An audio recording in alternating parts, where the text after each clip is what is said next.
Hello' everyone, নমস্কাৰ সকলোলৈকে। আজি আপোনালোকক ভাৰতবৰ্ষৰ এখন ইতিহাস প্ৰসিদ্ধ গাঁও দেখুৱাম। দেখিছেনে গাঁওখনৰ সকলো মানুহৰে ঘৰৰ বেৰবোৰত কেনেকৈ চিত্ৰ অংকন কৰা আছে।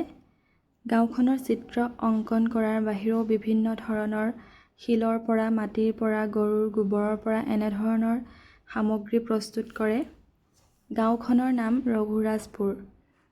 পুৰীৰ নিচেই কাষতে থকা ৰঘুৰাজপুৰ গাঁওখন পট্টচিত্ৰৰ বাবে প্ৰসিদ্ধ।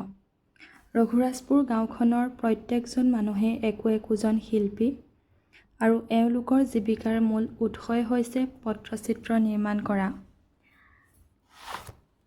তেওঁলোকে কাপোৰক বিশেষভাৱে প্ৰস্তুত কৰি তাৰ ওপৰত চিত্ৰ আঁকে। সঁচাকৈ তেওঁলোকৰ হাতত যাদু আছে। দেখিছেনে ইমান সুন্দৰকৈ চিত্ৰ আঁকি আমাক দেখুৱাইছে। কাপোৰৰ লগতে তালপাতৰ পাত শুকুৱাই লৈ তাত চিত্ৰ অংকন কৰে।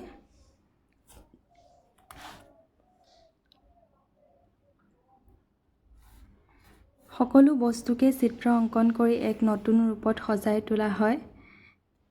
এয়া তেওঁলোকে চিত্ৰসমূহ অংকন কৰিবলৈ প্ৰাকৃতিকভাৱে প্ৰস্তুত কৰা ৰং ব্যৱহাৰ কৰে।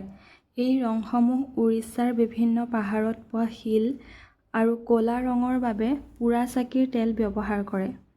মূলতঃ 5টা ৰঙৰ পৰাই সকলো ৰং প্ৰস্তুত কৰে।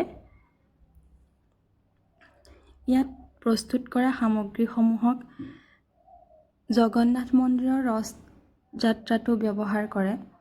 ধন্যবাদ।